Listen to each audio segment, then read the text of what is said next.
Bonjour à tous, on se retrouve aujourd'hui pour discuter des matières que l'on peut trouver dans une école de commerce. Alors, on ne va pas se faire d'illusions, les matières précises selon chaque école vont largement différer. Toutefois, on peut, je pense, définir quand même un programme global, des cours en commun et c'est de ça dont on va parler aujourd'hui. Alors tout d'abord, j'insiste dessus, les écoles de commerce vous proposent une personnalisation différente entre elles. C'est-à-dire que certaines écoles vont vous permettre de choisir l'ensemble de vos cours et d'autres écoles vont vous imposer des cours au début pour vous laisser le choix seulement à la fin. En tout cas, le dénominateur commun de toutes les écoles de commerce, c'est qu'au fur et à mesure que l'on avance, on a de plus en plus le choix sur les cours que l'on choisit. La première année et éventuellement également la deuxième année, elles servent en général à découvrir un petit peu les matières de management, de marketing, etc. Donc on va vous donner des cours plutôt, encore une fois ça dépend des écoles, mais plutôt généraux pour vous permettre de découvrir tout cela. Et au fur et à mesure que vous allez progresser, que vous allez avoir découvert plusieurs choses, que vous allez avoir fait des stages, on va de plus en plus vous laisser le choix pour prendre la spécialisation que vous souhaitez. Entre ces deux types de programmes, il existe évidemment toutes les situations intermédiaires, mais il faut quand même souligner qu'en général, on vous impose quand même quelques cours au début. Et c'est de ces cours-là dont on va parler aujourd'hui. Il faut faire une distinction parmi ces cours entre des cours dits principaux et des cours électifs ou optionnels. Les cours principaux, ils vous sont plus ou moins imposés en fonction du parcours que vous avez choisi. Mais en général, et cela dès le début, vous avez la possibilité de choisir parmi un catalogue de cours électifs bien plus spécialisés, comme par exemple des cours de coding, des cours sur l'histoire de la finance si ça vous passionne, des cours sur l'intelligence artificielle si vous voulez travailler là-dedans. Ici, le catalogue va réellement dépendre des écoles et on ne peut pas vraiment donner de dénominateur commun. Mais on retrouve en général les grands thèmes d'actualité, les spécialisations classiques comme par exemple le management du sport, des choses qui vont intéresser certains types d'élèves à chaque fois. Pour ce qui est des cours principaux, on va retrouver certaines matières dans la plupart des écoles. On peut commencer par citer les cours autour de la comptabilité financière et de l'analyse financière.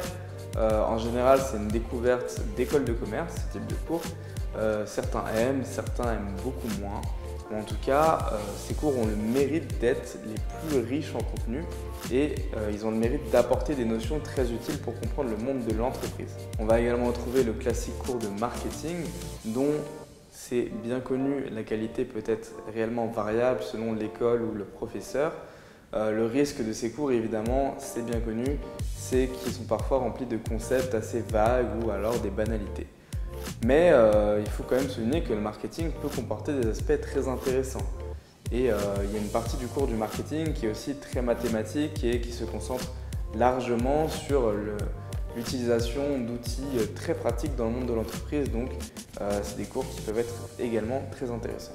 Pour continuer dans la liste des cours assez attendus, vous allez retrouver des cours de management, des cours de supply chain, des cours de stratégie, de management des coûts, de ressources humaines, tout ça.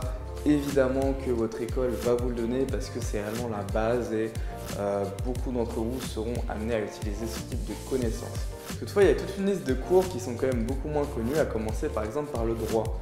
Alors on ne sait pas forcément qu'on fait du droit en école de commerce et pourtant c'est un des meilleurs cours en général puisque c'est un cours qui est déjà très utile, que ce soit pour le management mais aussi pour votre vie personnelle. C'est très intéressant de connaître un petit peu le droit des contrats. Et ce sont des cours qui sont en général bien menés, on découvre des choses et ça change du reste des choses qu'on étudie en école de commerce. Donc en général, les cours de droit sont assez appréciés. Également, vous allez retrouver des cours d'Excel. Alors là, c'est des cours qui sont un petit peu différents. Évidemment, vous êtes sur votre ordinateur et vous apprenez à utiliser Excel. Figurez-vous que Excel, c'est un logiciel qui est extrêmement important dans le monde de l'entreprise. Et évidemment que lorsqu'on sort d'une école de commerce, il faut savoir utiliser Excel. Vous allez voir que par exemple en stage, vous allez sûrement largement utiliser Excel. C'est un logiciel très important et on vous donne les clés pour bien l'utiliser. Vous allez vous rendre compte que en fait, Excel, c'est quand même quelque chose d'assez gros et il y a beaucoup de fonctions et beaucoup de choses qu'on ne connaît pas. Ceux qui sortent de prépa économique seront contents, mais en général, en école de commerce, il y a des cours d'économie. Alors pour ceux qui sortent de prépa scientifique ou d'un parcours scientifique, en général, ce sera une des seules occasions de votre vie de faire un peu d'économie. Et vous allez découvrir aussi la micro et la macro. C'est des matières qui sont, je pense, quand même essentielles lorsqu'on veut prétendre à diriger une entreprise. Donc, bien que ce soit dans les cours des écoles de commerce. Vous retrouverez ensuite des cours de statistiques, alors des cours qui sont en général assez pointus et assez difficiles, un peu comme les cours de finance et comptabilité, mais les statistiques, c'est aussi très important, donc, parfois c'est un petit peu un retour vers les mathématiques qu'on croyait oublier, mais figurez-vous que c'est très utile de savoir faire des statistiques, ça permet de savoir lire des sondages et ça peut vous être très utile globalement dans votre carrière professionnelle. On arrive sur des cours qui sont de moins en moins répandus, ils sont quand même présents dans la plupart des écoles, mais pas forcément. Je commencerai par l'entrepreneuriat, c'est plus ou moins obligatoire selon les écoles. Parfois ça prend plutôt la forme d'un électif optionnel, parfois c'est intégré au parcours. En tout cas, si vous voulez faire de l'entrepreneuriat, vous aurez évidemment une formation là-dessus, peu importe l'école de commerce. C'est quand même la base. Le coding peut être aussi plus ou moins obligatoire, que ce soit du coding d'application, du coding de site internet. Vous allez pouvoir découvrir ce que c'est et pour certains c'est très intéressant. Ça peut être lié à l'entrepreneuriat, mais ça peut aussi vous aider si vous êtes amené à travailler avec des ingénieurs, avec des designers de sites web, etc. à comprendre et à pouvoir échanger là-dessus en ayant des connaissances, parce que c'est quand même très important. Et enfin, je terminerai avec des choses qui sont présentes dans toutes les écoles, mais auxquelles on ne pense pas forcément. Vous aurez des cours de langue. Les cours de langue sont présents en école de commerce, au moins l'anglais évidemment, et puis après vous aurez peut-être la possibilité de prendre 2 autres langues, peut-être seulement une, peut-être aucune, tout dépend de votre école de commerce.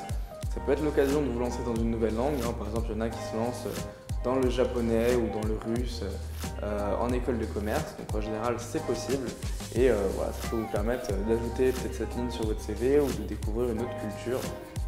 C'est très bien, je pense qu'il y ait cette possibilité en école de commerce. Et terminons avec un sujet qui va diviser, vous avez du sport et en général c'est quand même souvent obligatoire en école de commerce de faire du sport, donc c'est quand même bien lorsqu'on sort d'une formation qui était un petit peu prenante avant, d'avoir du temps alloué pour faire du sport. Ça peut vous permettre de vous lancer dans quelque chose, de découvrir un nouveau sport ou alors de continuer quelque chose que vous avez pu arrêter ou que vous avez continué. En tout cas, je pense que c'est une matière qui est assez plébiscitée par l'ensemble des étudiants. En plus de ces cours-là, il faut ajouter ce que j'appellerais des cours événements qui sont propres à chaque école.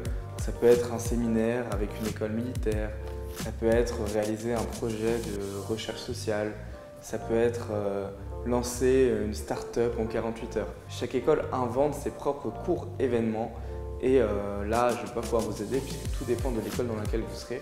En tout cas, c'est des cours qui permettent de varier un petit peu. C'est des événements qui vont casser un petit peu la routine et en général qui sont un peu challengeants, donc assez intéressants quand même à effectuer. Enfin, je dirais qu'il faut aussi prendre en compte un éventuel échange à l'étranger. Donc si vous êtes à l'étranger, vous allez peut-être avoir accès à des nouveaux cours selon l'université que vous choisissez, mais aussi des stages qui sont une source d'apprentissage très importante. Ici, c'est propre à chacun, donc je ne vais pas donner de liste globale, mais voilà, sachez qu'il y a plusieurs manières d'acquérir des compétences et des connaissances en école de commerce. J'espère vous avoir donné un panorama assez complet de ce qui se fait en école de commerce et je vous dis à bientôt sur Business School.